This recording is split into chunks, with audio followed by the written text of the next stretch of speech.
So yun mga brother, makulimlim na naman dito sa Bicol namin. And yun, may nakuha akong parcel na pinadala ni Sir Cesar Tayaw ng Hasaang Pinoy. So i-unbox natin, si Master Labok ang mag-unbox. Sige G. Oh.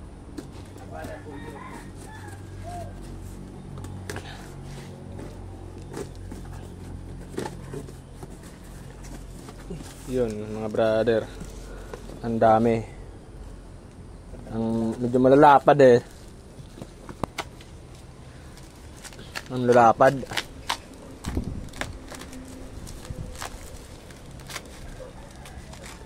So ayan mga brother, habang ina-unbox ni Master Labok yung craze na ginagawa namin,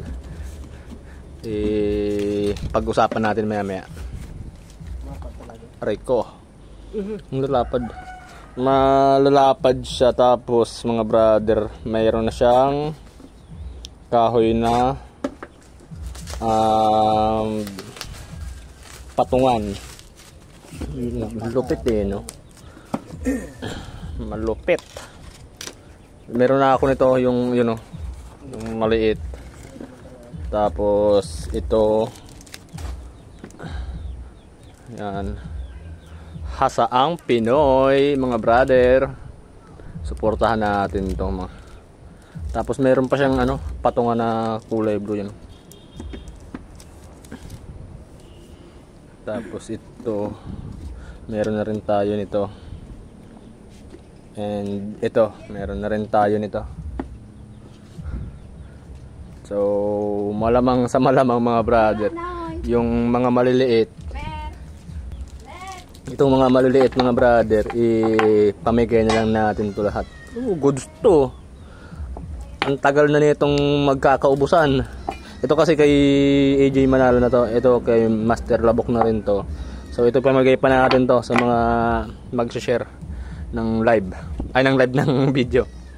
Kasi mayroon tayong mga pang personal use. Pero baka malagasan pa to kung sakali.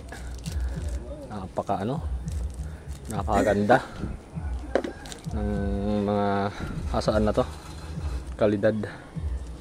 So dito mga brother, wala nang grit na nakasulat. So yun, pero parehas lang yan din. Ang kinaganda lang nito, may mga patungan na siya. So yun, pero yun, pwede yung gawan ng patungan yun. Ito yung una, pangalawa, pangatlo, pang-apat, pang-finish para ma-achieve ang, pero may dapat mag-leather pa eh. So yun, itong Chris naman na to mga brother, ito yung pamatay sunog sana namin nung may project kami na Chris. Yun, kinakalawang na dyan sa gilid. Sabi ko pagpatuloy natin to. Yun, habang ginagawa namin yung kay Abdul Rahman, Bok, pwede mo da Bok. Ito yung kay Abdul Rahman na order. Tinatapos pa namin. Ito yung scabbard guys. So, may pang tad-tad, may tadtaran. Chopping. Yung scabbard parang chopping board eh. So, yan. So, shoutout kay Abdul Rahman. Itong Chris ito mga brother, maglalagay pa rin kami ng brush dyan. Yung parang ganyan. Tapos yung handle nito inunglo namin mga brother, pero hindi siya basta-basta yung lo. May mga details din kaming ilalagay. And pati yung scabbard nito, kami na rin yung hindi na kami magano sa Chris ng South. So shout out sa mga tropang South diyan. Ito na yung sinasabi ko sa inyo nung nakaraan, na magbibilid tayo ng Chris na nakainom lo. So yun, i-share nyo na lang yung live mga brother, kasi magpipili ulit kami ng mga pagbibigyan itong mga pang finish na to. Meron na tayong Hasaang Pinoy na malupit, na malalaki talaga.